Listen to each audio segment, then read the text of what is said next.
One day, when Rakesh was 6, he walked home from the Mussoorie Bazaar, eating cherries.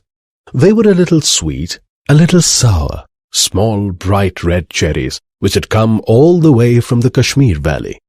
Here, in the Himalayan foothills where Rakesh lived, there were not many fruit trees. The soil was stony, and the dry, cold winds stunted the growth of most plants. But on the more sheltered slopes, there were forests of oak and deodar. Rakesh lived with his grandfather on the outskirts of Mussoorie, just where the forest began. Grandfather was a retired forest ranger. He had a little cottage outside the town. Rakesh was on his way home from school when he bought the cherries.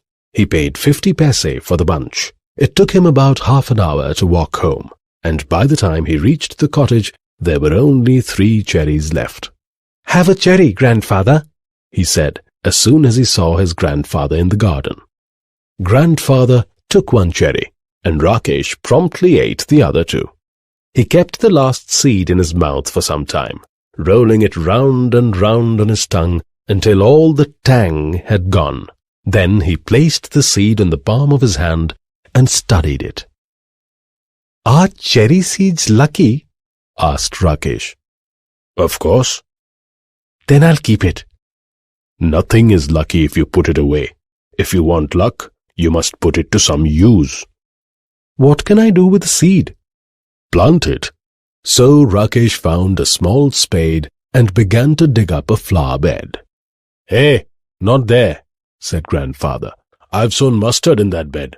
Plant it in that shady corner where it won't be disturbed." Rakesh went to a corner of the garden where the earth was soft and yielding. He did not have to dig. He pressed the seed into the soil with his thumb, and it went right in. Then he had his lunch and ran off to play cricket with his friends and forgot all about the cherry seed. When it was winter in the hills, a cold wind blew down from the snows and went woo, woo, woo in the deodar trees, and the garden was dry and bare.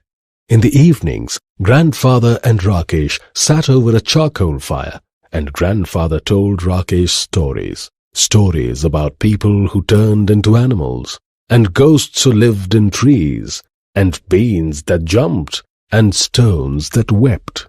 And in turn Rakesh would read to him from the newspaper, grandfather's eyesight being rather weak.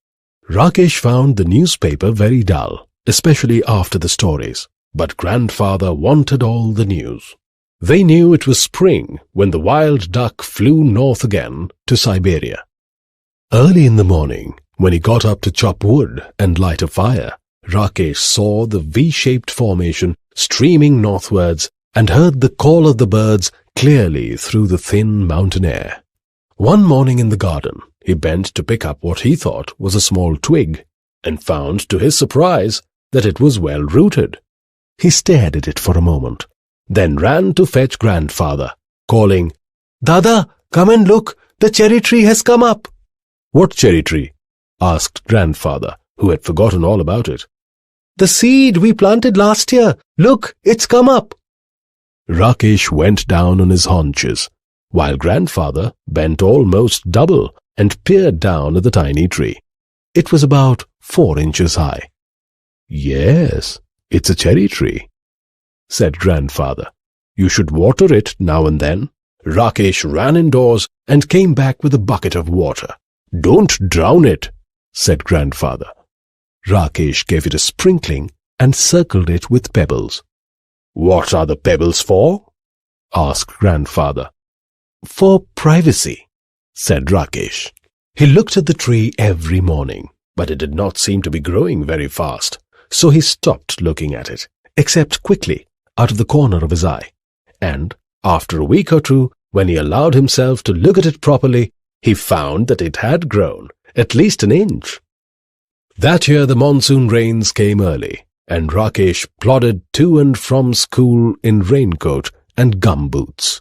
Ferns sprang from the trunks of trees. Strange-looking lilies came up in the long grass, and even when it wasn't raining, the trees dripped and mist came curling up the valley. The cherry tree grew quickly in this season. It was about 2 feet high, when a goat entered the garden and ate all the leaves. Only the main stem and 2 thin branches remained. "Never mind," said grandfather, seeing that Rakesh was upset. "It will grow again. Cherry trees are tough." Towards the end of the rainy season, new leaves appeared on the tree. Then a woman cutting grass cut the cherry in 2.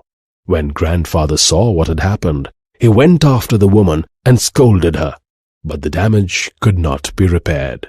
"Maybe it will die now," said Rakesh. "Maybe," said grandfather, but the cherry tree had no intention of dying. By the time summer came round again, it had sent out several new shoots with tender green leaves.